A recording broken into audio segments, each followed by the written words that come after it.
E aí, meus amigos, bom ou não? Galera, nesse final de semana não se falou em outra coisa. E o padre, hein? Padre Júlio Lancelotti, você viu, menino? Então, eu vi, mas eu não estava entendendo direito o contexto do porquê essa história de fato teve uma repercussão tão grande. Eu confesso pra vocês que até ano passado eu nem sabia quem era o tal do Padre Júlio Lancelotti. Me julguem. Mas, dada a repercussão, eu tive que ir atrás pra saber. E galera, a história realmente não começou ontem. E te digo, é no mínimo interessante. Se você sabe da missa só a metade, separa a pipoca, fica confortável e bora lá!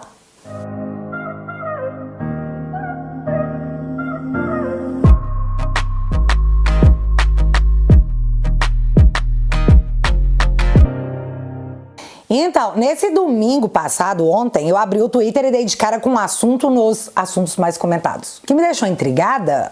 Pajero. Ao clicar, nós vemos que o nome do carro está vinculado ao nome do Padre Júlio Lancelotti. E aí eu fiquei...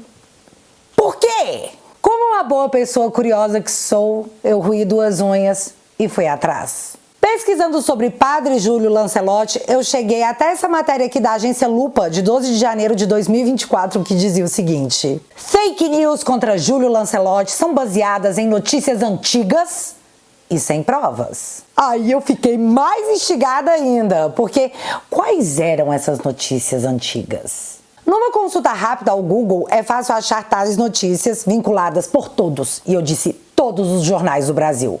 E são essas notícias antigas, os jornais mais tradicionais do país, que eu trago agora para que a gente entenda por que Pajero estava nos assuntos mais comentados do Twitter. Só para um melhor contexto, o Padre Júlio Lancelotti voltou à cena midiática por conta disso aqui. Nós conseguimos voltar ao Palácio do Planalto. Nós lutamos muito para te eleger presidente. Não é isso não. É outra coisa. Foi porque o vereador de São Paulo, Rubinho Nunes, conseguiu assinaturas suficientes para abrir uma CPI para investigar a atuação das ONGs que funcionam em São Paulo. E aí, do nada? Bom, eu enxerguei como sendo do nada. Todos os jornais começaram a noticiar que o alvo central da CPI seria o Padre Júlio Lancelotti. E que isso seria um absurdo, já que o crime de Padre Lancelotti era amar demais. E é claro que, ao pegar notícias dizendo que oposicionistas do governo perseguem padre que alimenta os necessitados, causou uma comoção da sociedade militante que acredita piamente no que diz as manchetes dos jornais. Chegamos ao ponto de um magnânimo, e assim, magnânimo de verdade é só ele, né? É só Xande. O resto é cosplay de empoderado. Xande é o cara. Ligar pro Padre Lancelotti oferecendo ajuda contra a CPI das ONGs. O que eu fiquei mais curiosa ainda, né? Porque como que o Xande poderia oferecer uma ajuda contra uma CPI que vai ocorrer no estado de São Paulo? Tá, vamos ignorar isso aqui e avançar em 2 semanas desse fato, já que começaram a circular na internet um vídeo onde supostamente o Padre Júlio Lancelotti estaria em uma chamada de vídeo com um adolescente de 16 anos, praticando aquele ato solitário para satisfação pessoal. Eu acho que todo mundo entendeu, né? Então pausa aqui nesse momento pra gente retornar ao ano de 2007, quando o mesmo Padre Lancelotti era, como eu disse, alvo de todos os veículos de mídia que noticiavam um suposto escândalo. G1, vítima de extorsão, Padre Júlio Lancelotti disse se sentir ameaçado. Folha de São Paulo, acusado de extorsão, diz que fazia um negocinho com o padre. Preso, Anderson Batista afirma que manteve relação com Júlio Lancelotti por 8 anos. Padre nega. Para a polícia, religioso é vítima. Estadão! Padre Júlio Lancelotti sofreu extorsão. Conclui polícia. E das matérias que eu li, a que eu mais gostei é da Veja, por Reinaldo Azevedo. Caso Lancelotti. O que se noticiou aqui uma semana antes. Tipo, ele deu o furo. Vamos abrir aspas. Padre Júlio Lancelotti, que tem um jeito estranho e caro de tocar o coração de seus protegidos, afirma por aí que não recebeu a devida atenção da polícia de Alckmin quando denunciou as ameaças que dizia sofrer. Acontece que esse senhor afirma, não se escreve, veja na nota abaixo, Agora que a polícia decidiu investigar detalhes de sua generosidade, ele diz que doou ao seu correria de estimação 80 mil e não 50, conforme a acusação inicial. Uma pequena elevação de 60%. Também, o seu pedido de socorro à polícia tinha um jeito estranho de ser. Acompanhe o que apurou este blog. Fecha aspas. E eu acompanhei. O Reinaldo Azevedo conta que em 2004, Lancelotti teria procurado a Secretaria de Segurança Pública de São Paulo, dizendo que estava incomodado, que ele estava sendo incomodado por um cara chamado Anderson. Mas segundo a matéria do Reinaldo, o padre não só não citou nem as ameaças nem a extorsão, como também não entrou no detalhe da natureza do que seria esse incômodo. Então, a Secretaria de Segurança direcionou o padre para a delegacia. Aqui eu vou abrir aspas novamente para a matéria, porque é muito mais legal com o Reinaldo falando. Na Delegacia Geral, foi informado que existe Estado de Direito no Brasil e que um órgão público não pode atuar ao arrepio da lei só porque o padre é uma celebridade. Certo? Foi informado que uma investigação sobre Anderson só poderia ter início se ele, Júlio Lancelotti, prestasse uma queixa formal contra o rapaz. Aí o coração do padre se enterneceu. Preferiu deixar pra lá.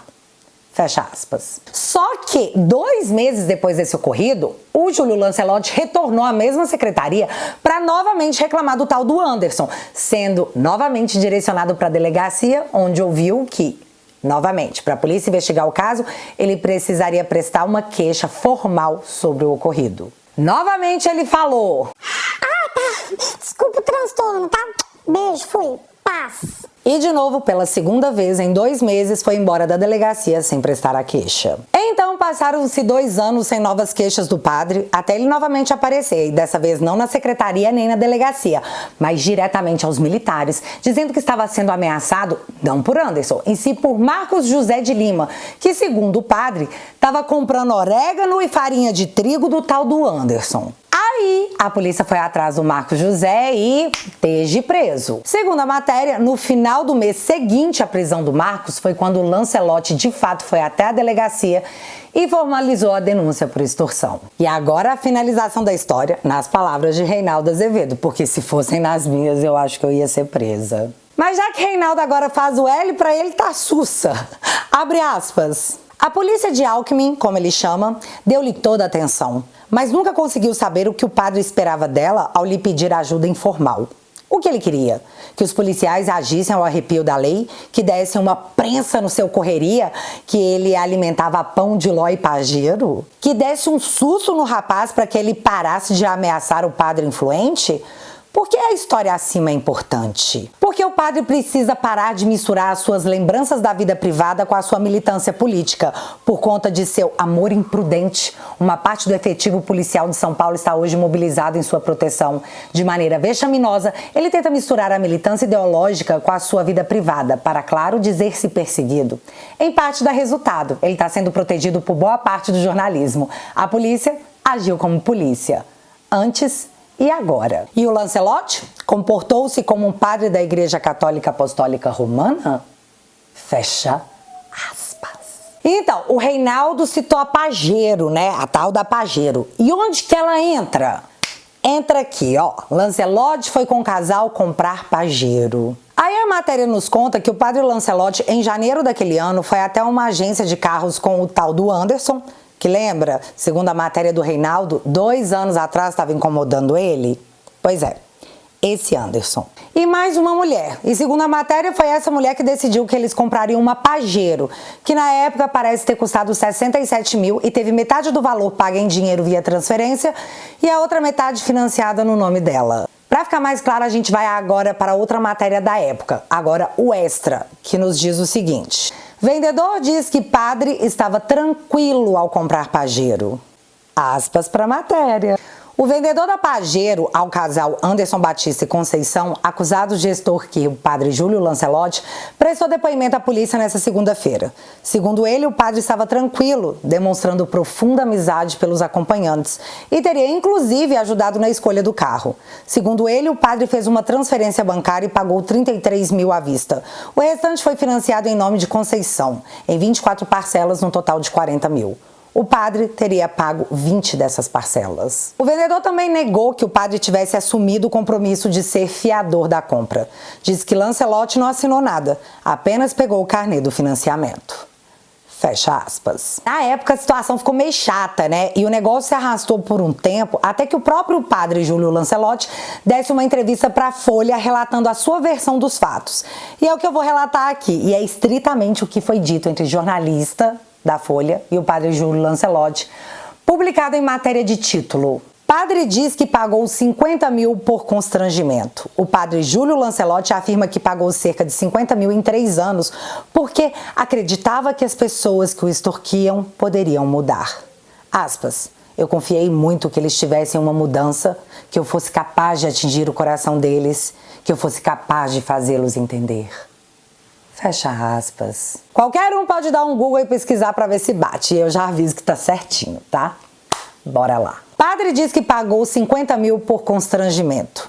Júlio Lancelotti contou que conheceu o acusado Anderson Batista, então interno da FEBEM, há cerca de 7 anos. Na época, tá, galera? O religioso disse que sofreu ameaças, inclusive de ser falsamente acusado de um envolvimento com uma criança de 8 anos. Vamos agora à entrevista concedida. A Folha questionou: como Lancelotti conheceu Anderson Batista? E ele responde: estava trancafiado em uma cela. A Folha questiona: quanto tempo faz isso? E ele então responde: faz muito tempo, eu acho que já faz uns 7 anos isso. Quando saiu ele me procurou, disse que estava sem onde morar, sem trabalho. E a Folha pergunta: que tipo de ajuda ele pediu na época?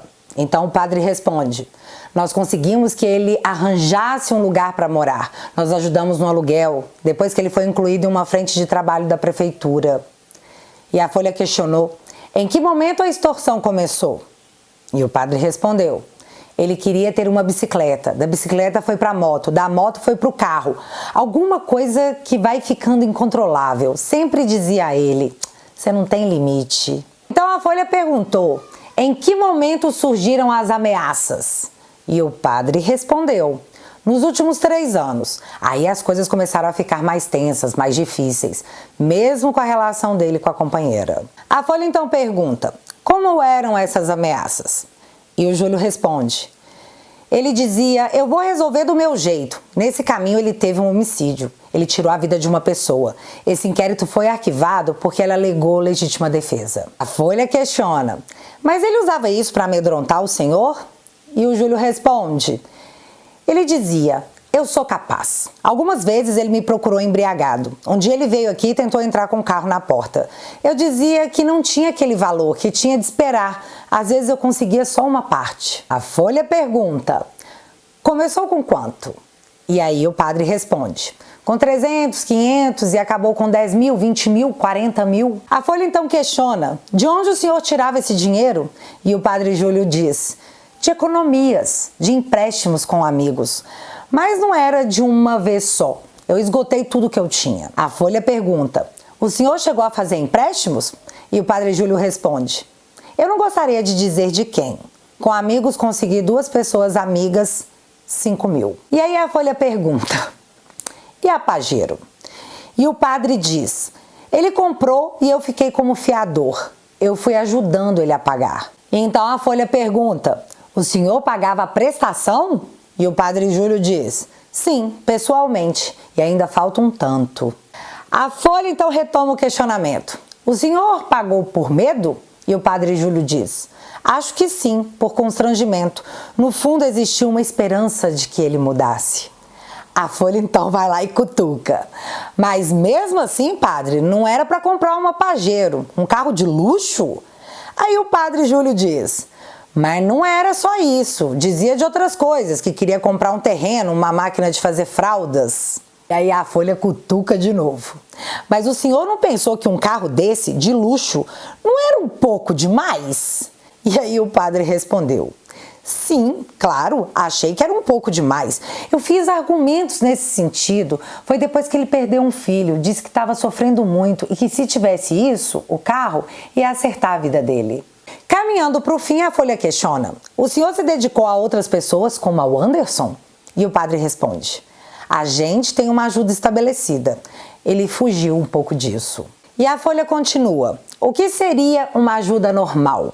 E o padre responde: uma ajuda para moradia, 2 ou 3 meses, conseguir auxílio para conseguir um vestuário, um sapato, para completar um aluguel. Aí a Folha cutuca novamente: mas o senhor se perdeu um pouco nessa ajuda excessiva? E o padre diz: eu confiei muito que eles tivessem uma mudança, que eu fosse capaz de atingir o coração deles, que eu fosse capaz de fazê-los entender.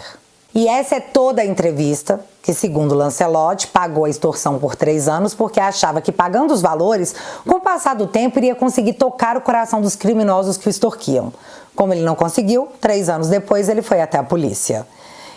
E é essa a história da Pajero. Mas essa história de extorsão ao padre terminou com Anderson e a tal da Conceição respondendo a um processo para, em seguida, Justiça absolve acusados de extorsão contra Júlio Lancelotti. Tribunal de Justiça diz que juiz não vai divulgar o motivo da absolvição porque o caso está em segredo de justiça.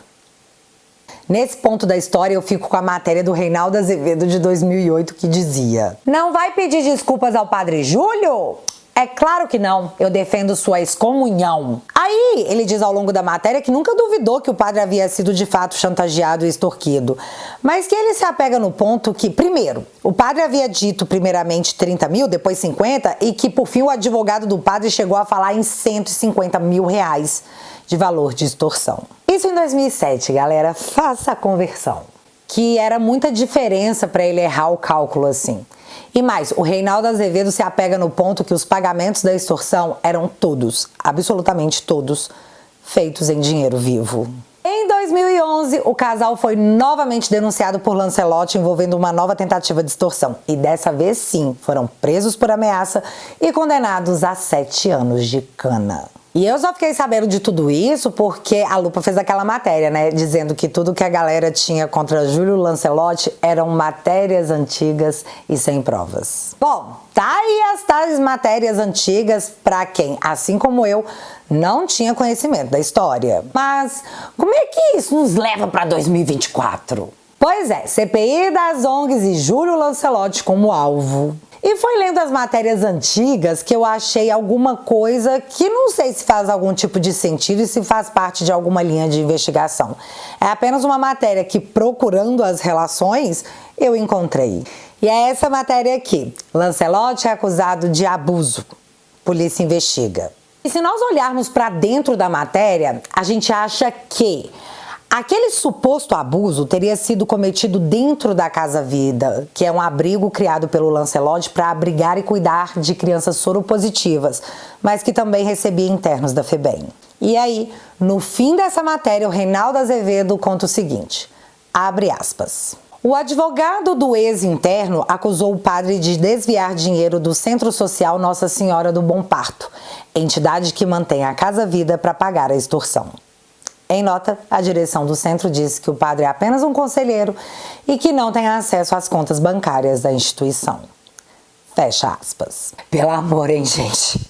Não tô dizendo que é esse o motivo, mas pesquisando o assunto foi só isso que eu encontrei.